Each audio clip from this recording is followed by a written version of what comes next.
आप दुख को नहीं छोड़ोगे, दुख आपको नहीं छोड़ेगा। आप मोबाइल पे शॉर्ट्स देख रहे हो, आप व्हाट्सएप पे किसी से रात-रात बात कर रहे हो।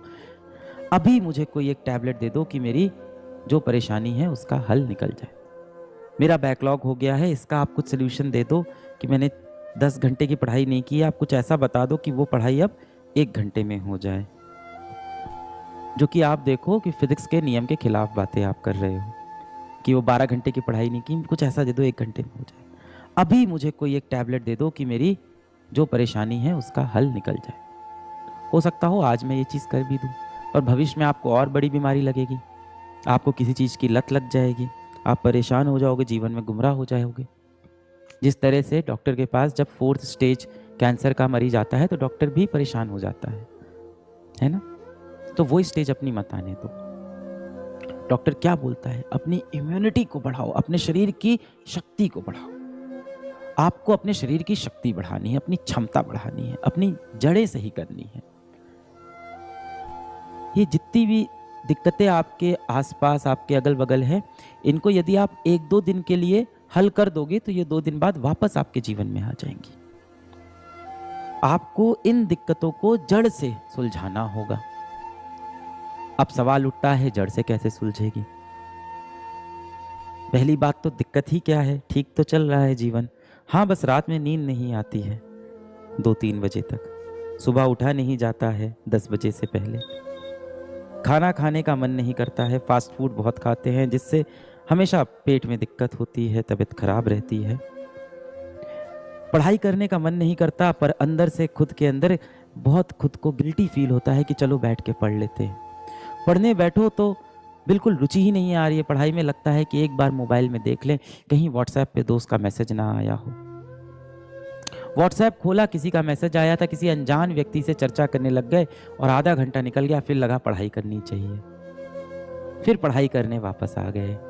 करते करते रात हो गई और रात में देखा तो शायद मुश्किल से 1-2 पन्ना पढ़ाई की होगी और पूरा दिन मोबाइल फ़ोन पे टीवी देखते हुए, कोई वेब सीरीज़ देखते हुए, कोई ना कोई शो देखते हुए हमने खराब कर दिया। इस बीच माता-पिता ने कहा कि 10 मिनट आपसे बात करनी है, तो उनको भी चिढ़ के बदतमीज़ी से उनसे भी बात कर दिया कि मेरे पास तो समय ही नहीं है। मैं ये नहीं कह रहा हूँ इसमें तुम्हारी गलती है। कोई व्यक्ति, मान लो किसी व्यक्ति को कैंसर हो गया या मान लो कोई व्यक्ति को बुखार हो गया और डॉक्टर उसे क्या बोलेगा? तुम्हारी गलती है, तुम्हारी गलती से तुमको बुखार हुआ है, तुम्हारी गलती से तुमको ये जेनेटिक डिसऑर्डर हुआ है, तुम्हारी गलती से ये तुम्हारी तबीयत खराब हुई है। नहीं ना, बीमारियां हैं, बाहर हमारे पर्यावरण में है, हमें चपेटे में ले लेती हैं। इसी तरह से कलयुग के अंदर बहुत सी ऐसी बीमारियां हैं जो आप जैसे युवाओं को अपने चपेट में ले रही है। वो बीमारियां क्या हैं? वो बीमारियां हैं ये सोशल मीडिया प्लेटफॉर्म्स, इंस्टाग्राम हो गया, यूट्यूब हो गया, व्हाट्सएप हो गया।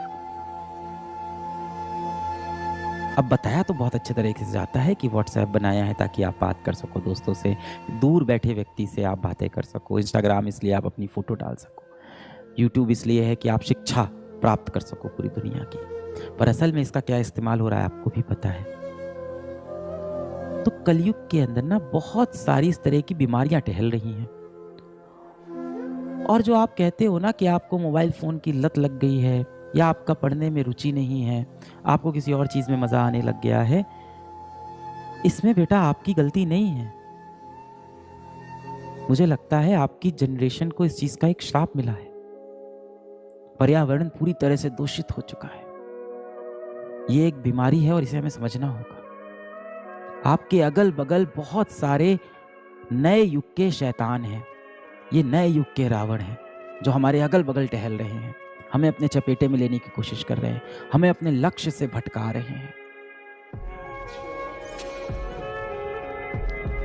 जब आप किसी ओटीटी प्लेटफॉर्म पे कोई भी वेब सीरीज देखने लगते हो, कोई भी शो देखने लगते हो जिसमें लड़ाई झगड़ा चल रही है, कुछ भी चल रही है, पंचायत चल रही है, उससे आपको आपका लक्ष्य पाने में कोई मदद नहीं होगी।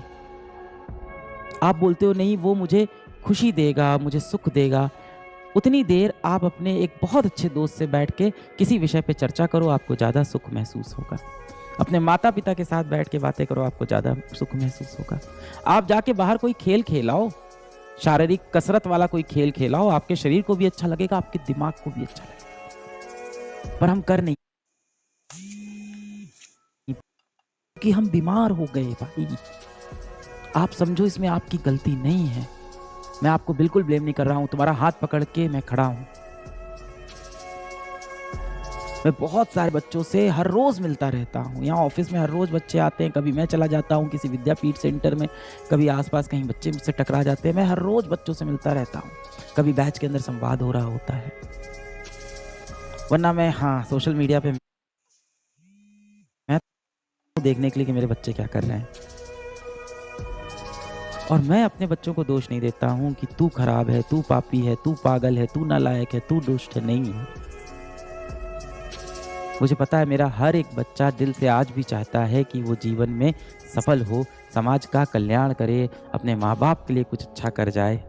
हर बच्चा ये चाहता है। मेरा कोई बच्चा अपने जीवन में रावण नहीं बनना चाहता। अभी मैं यकीन बैच में था 2.0 में, तो यही बात हो रही थी। तो मैंने कहा था कि आपने कोई वेब सीरीज़ देखी, आपने कोई शो देखा, आप दोस्तों के साथ बाहर पार्टी पे चले गए, खाने-पीने चले गए, आप मोबाइल पे शॉर्ट्स देख रहे हो, आप व्हाट्सएप पे किसी से रात-रात बात कर रहे हो, ये जितनी भी आप मौज-मस्ती कर रहे हो, इससे आप कभी भी जीवन में एक बड़े मनुष्य, एक सफल मनुष्य नहीं बनने वाले। किस्सा मौज-मस्तियों का नहीं, मेहनतों का मशहूर होता है। मेहनतों के किस्से मशहूर होते हैं। ये जितनी भी बीमारियां हैं, इनसे लड़ने का क्या तरीका है? इंद्रियों पे काबू, इम्यूनिटी को बढ़ाना, कैसे होगा ये? अभी क्या हुआ मॉडर्न समय के अंदर, आप देखो भगवान पे विश्वास करने वाले को, और जब मैं भगवान बोल रहा हूँ तो अपने अपने धर्म के हिसाब से अपने अपने क्रिएटर को आप मान लेना।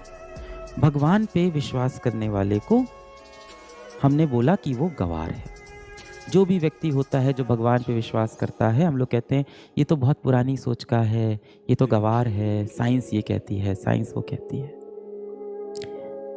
मैं तो फिजिक्स का ही टीचर रहा हूँ।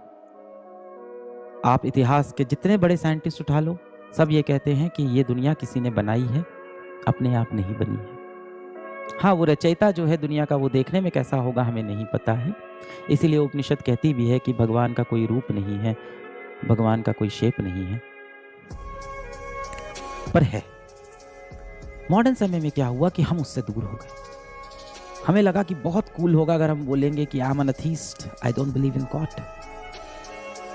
हमें लगा ये बहुत कूल है। और आप देखो जैसे जैसे आप अपने भगवान से, आप किसी भी भगवान को आप मान सकते हो, अंत में सब ऊपर एक है। आप यहाँ लड़ाई झगड़ा कर रहे हो, रचयिता तो एक ही होगा ना। तो आप जब उससे दूर होते हो तो आप इस तरह की बीमारियों से ग्रस्त होते हैं।